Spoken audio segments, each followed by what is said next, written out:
Welcome, welcome. Welcome again to ICF LinkedIn Live. And I think we have a very, very exciting topic to explore today. And I welcome my colleague and friend, Hélène Thériault. Hélène has a quite an eclectic resume, I would say. But just to be very quick about it, is that she does have a background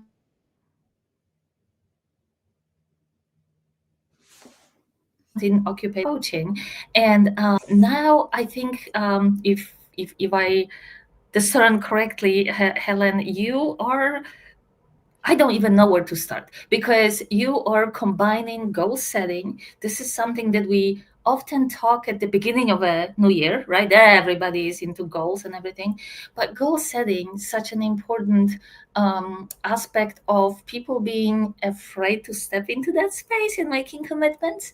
Then you're talking about really transforming healthcare, another huge topic from within, and supporting medical personnel and patients alike, combining occupational therapy, adult education, coaching, and entrepreneurial skills.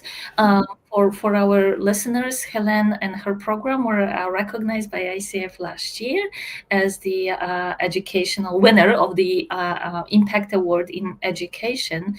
So, and then, if you read carefully her resume, you would also find the competitive figure skating. I'm jealous. I can stand on the ice and I can embarrass myself beautifully with spectacular falls, but it's not necessarily what you would put as a career path. That here we do hear about the fact that nothing is linear these days. But tell us a little bit more about yourself, Helen, from your perspective. Oh, thank you, Marta, and thank you for that wonderful introduction. I'm truly so excited we got to meet each other last in August of 2020 briefly, and so it's great to meet in this way as well.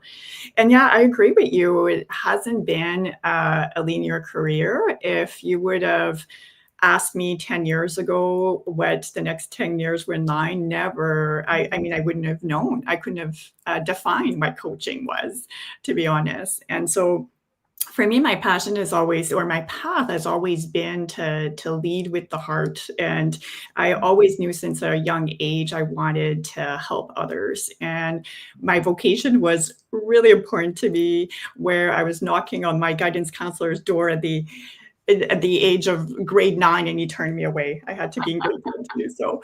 But always so focused on how can I make a difference? How can I make an impact?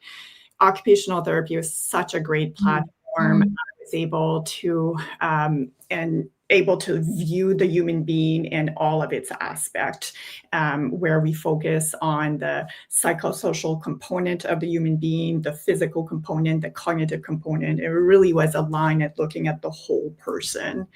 And I found myself educating quite a bit in that role, and it led to doing a master in adult education. I love developing programs. I love educating others.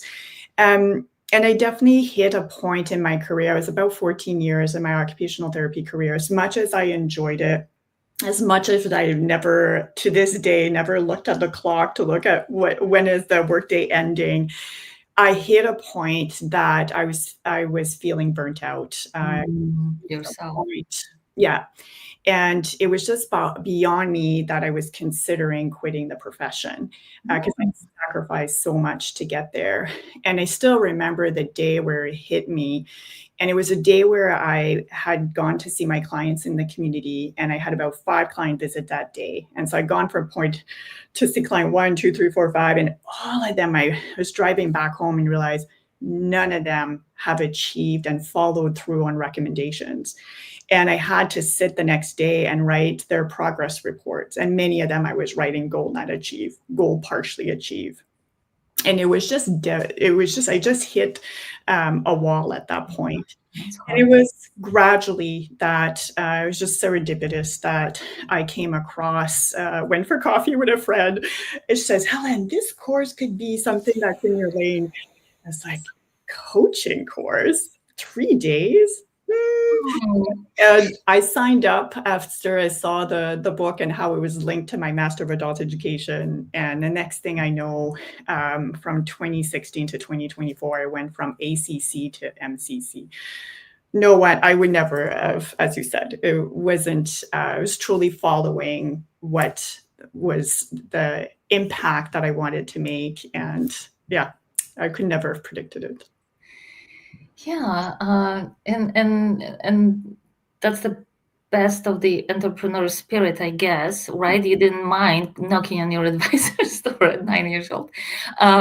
So there is some courage to take action when perhaps it's not being the mainstream, right?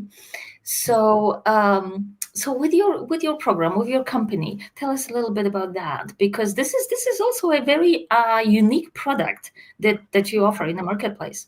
Yeah, and again, too, that was very much organic. I was so fortunate, and I think for me was my own experience of being able to, having worked in the medical field, starting to do coaching training, and seeing, oh my goodness, there's something here. This is the missing piece of the puzzle and it just clicked for me. But there was a ton of questions, and I'm like, how do I use this in healthcare? And I didn't have a course to go to that was done by healthcare for healthcare. I really had to go to the playground and experiment and play with this approach with clients that were willing to play with me. And what I would tell them, I said, there's little harm that can be done, because I'm not going to tell you what to do. We're just going to explore. And if it feels uncomfortable, not a problem. And so we just started to play with this approach. And I realized that I was creating my own methodology.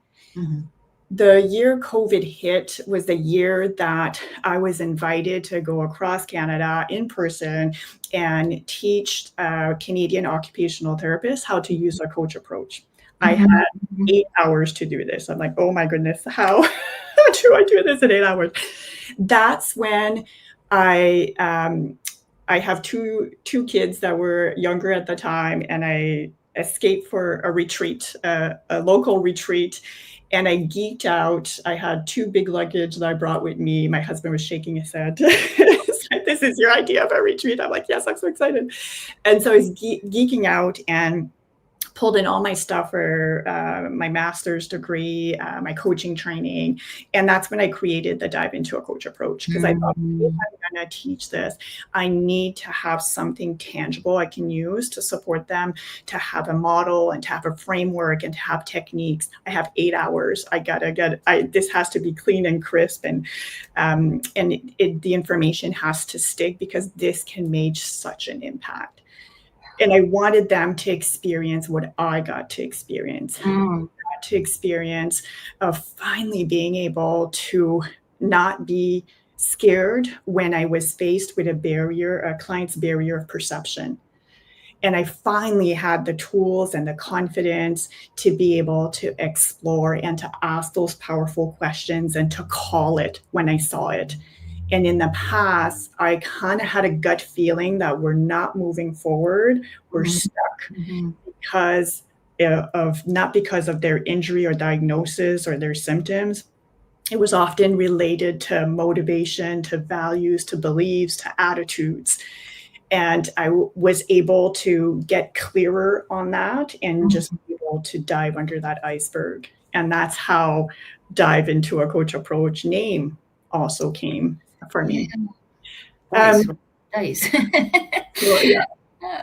It's very interesting in healthcare, because I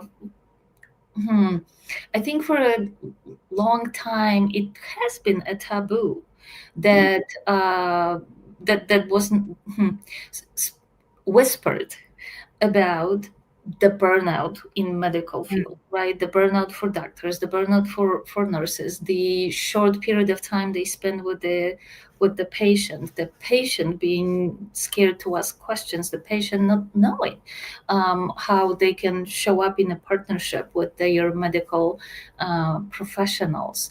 So, and last several years, obviously, as an impact of pandemic to some extent, we see a greater opening and I dare say, greater opening from a medical field to employ tactics, strategies, methodologies such as coaching, because there are some very important studies that show the impact for the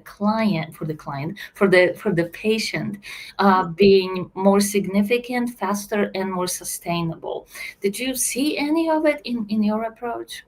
Absolutely. And I think that's why we're here today. And it really has supported me applying those core competencies to it's shift my practice 360, honestly, and how I show up, how I view my clients, how I'm present.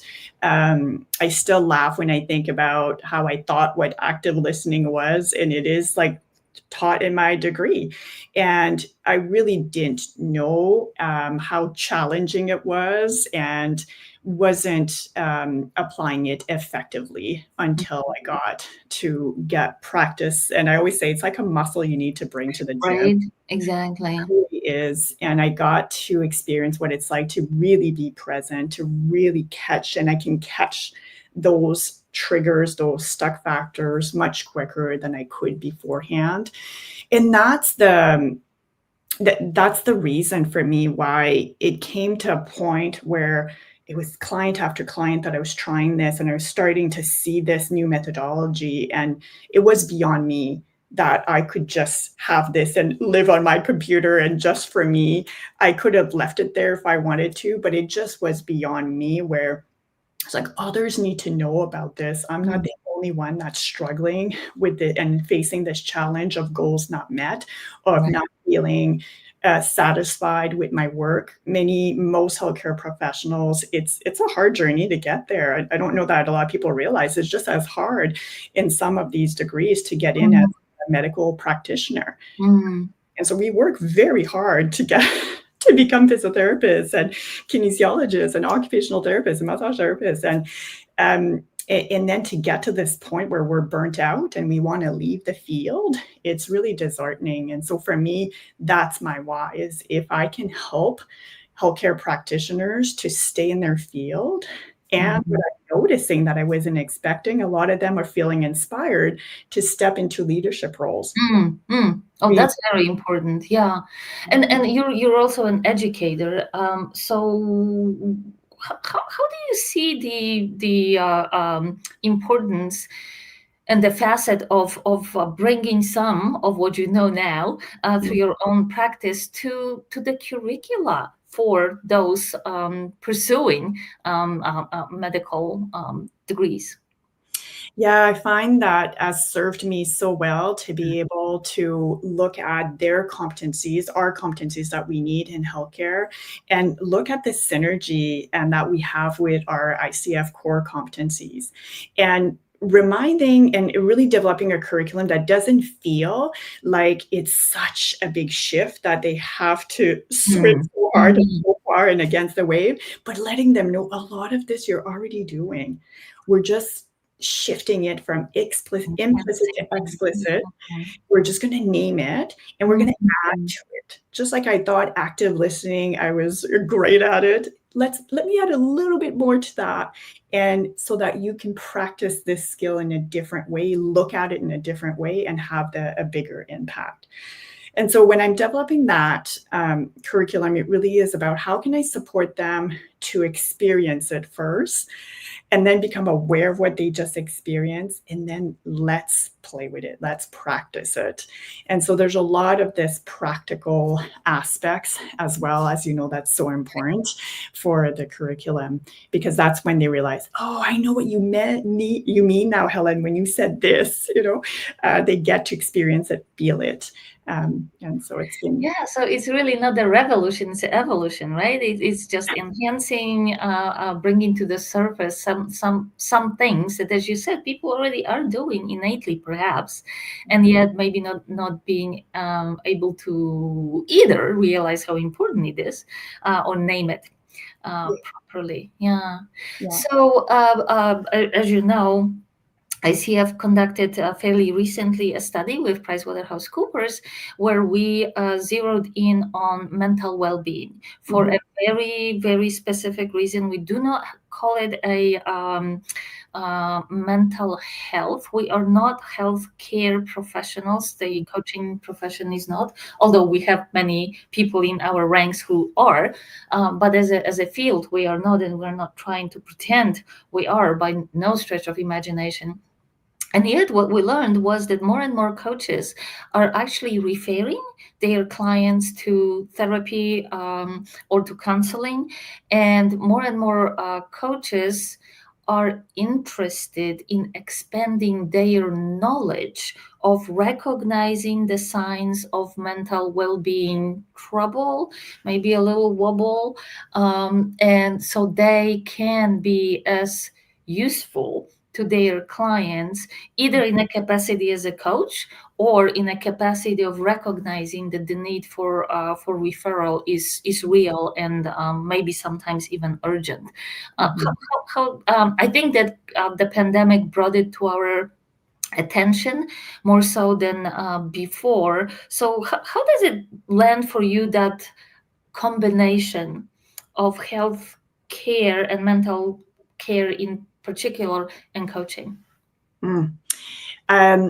Great question. And that's something that comes up a lot. And we do the Dive into a Coach approach certification journey, as some that are doing the training are using it with their healthcare hat, and others are starting to use it outside of their healthcare hat when it's strictly coaching.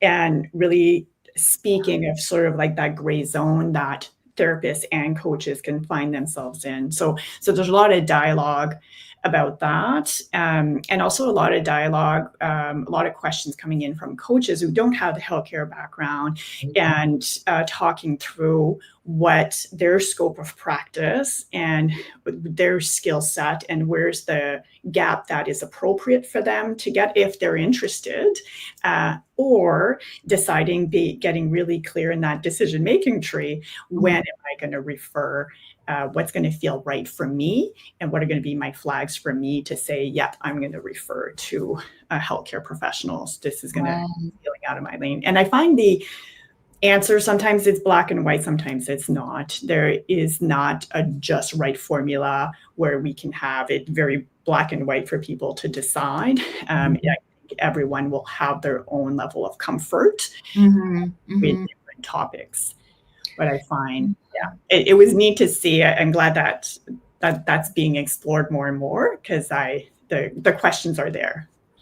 The question is definitely there. And where it leads me is that, we talk a little bit about how about bringing some of the coaching attitudes or coaching approach to the curricula for medical personnel, and conversely, how about bringing some knowledge, right, about recognizing the need for medical intervention into a coaching programs. So I think that we can together, bringing the two fields together, we can bring a significantly greater awareness, and do no harm, right? And that's true for coaches and for medical professionals as much. So that creates a nice synergy, I think. Yeah, and it's great to see more and more of those dialogues. And I think we'll have more research, we'll have more tools to support us. It definitely is something that I've noticed I'm spending more time on, answering either questions, creating content to really support people in the journey so that they're clear. Things like, what does my agreement look like if I'm showing up as a coach? Do I need to let them know I'm a healthcare professional if I'm showing up in this way? What does my agreement look like if I'm a healthcare using a coach approach? So needing to have lots of different samples, scenarios, and just making sure that people are making those informed decisions. Informed decision. I think this is a beautiful label for it. Informed decision, right? And we often say that coaching sometimes is a support mechanism, sometimes a lead, sometimes a support mechanism, and this dance is important to see happening at the same time. So let's go back to goal setting, because that's the main focus of your program. Is it about goal setting, or is it about accountability? What is it there? Yeah, so the goal setting aspect really got embedded back in 2020 when I started to create that level 1 core fundamentals. And that's when it was so interesting. I was putting all the content together, and I realized, Helen, you've also you've not only developed your methodology to use a coach approach in healthcare, but you've shifted entirely how you're goal setting now. And so it was only when I really sat down and mapped out my process that I realized SMART goals is really much living in healthcare. I would say most healthcare professionals, we use specific, measurable, achievable, realistic, in time. I still have to do that. I can't get away from that, which is fine. And there's a place for SMART goals. And what I've realized is I've ended up creating what's called a dive-in goal framework. It includes the SMART goals, but it goes beyond. And when I reflected on that, that's when I realized the impact that coaching has had. And the first 3 steps of the dive-in goals are a step that I've never done before coaching training. They were influenced by the coaching training, and it's just been a game changer for me. So quick example would be define the D of the dive-in goal is define your why. I would never have had the courage early on in my practice to ask those why questions. And I'll start off and I'll ask, what do you need more or less of? What do you need or want? Sometimes it's a need, sometimes it's a want. And I'll ask more or less of. And then blank space. And that is so new. My client, especially in healthcare, and your client knows the reason you're there is for this specific reason. And I'll just show up. What do you want or need more of? What? Usual question, right? Not what they expect. Yeah. And so right away, I'm throwing them off. I love it. And so let's just put all this stuff aside. What do you want? And just eye contact, just being present, and just throwing all that stuff out for a second and just focusing on the patient, the client in front of me. And then it's asking those why questions. Why? What would that give you? And what if you get that why? What does that give you? And just probing with that why, that's something I would never have done because it would have felt very accusatory. Right. Or arrogant. How can I know more than you know what you want, right? Yeah. And but I find, again, it's how you show up as a coach, that coaching, embodying that coaching mindset. So when they're seeing me in my tone of voice and my presence, it doesn't sound that way at all. And it's just really creating this safe space right away when we're setting those goals. And so I've just kind of flipped it around in a way. I don't get to the SMART goals until I get to it's 6 steps in total. I don't play with SMART goals until we hit step 4, not until I know your values or your why, not until I know what's the impact if you achieve this or not until then. And then we can go into what we're more familiar with. Let's make this specific. I know I have to be here for this reason, but we can still create a SMART goal that helps you to get to your bigger why. And if I spend time on that, I've just tapped into the motivation, which is a piece that for me was missing. I was, this idea of the will and the way. I was really focusing on the way. How are we going to get there? What's the SMART goal? What's the problem? Excellent. I can fix that. Here's a solution. Here's your SMART goal. Now I've just flipped it. And I still hold on to the way, but they're involved in identifying that. Does that make sense? Oh yeah, isn't that so true that when we're told what to do, we kind of almost always have a touch bit of a reaction, like, Yeah. Totally. while if when we are invited to explore our own whys, then we're very invested in that goal, and I presume the motivation to stick to it is greater, and maybe easier to remind ourselves, right, that motivation behind it, and that what keeps us going. We know that a goal setting is a very important and quite a skill and quite an art even, but sticking to it, right? That's why all these New Year's resolutions are going to the basket in first 3 weeks, research shows. So I agree with you completely that when a person is so vested in developing the goal, they are also much more committed to sticking to it. Yeah. Yeah. And it's really this idea of that self-determination theory that's being embedded.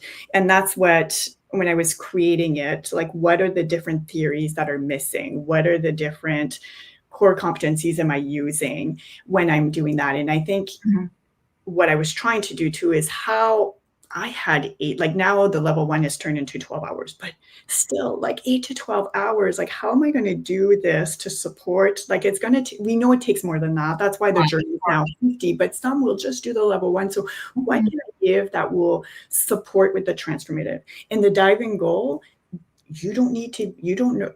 I know all the competencies that are embedded in that. If you don't know, that's okay. There's a ton of neuroscience in there. There's a lot of theory in there, but it's going to help to guide some of those core coaching principles that were not second nature for me, because I was so ingrained and so habituated to develop SMART goals. And now, what's a way for me to put the client first, to really explore what's important for them, what are their values, and I can still be very strategic and do my rehab SMART goal to get to the... Yeah. It happened again. We're coming to an end of our time. It always happens. It just. I knew this would happen. I know.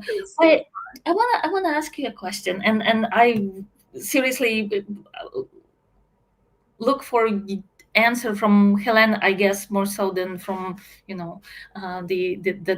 education provider and the coach.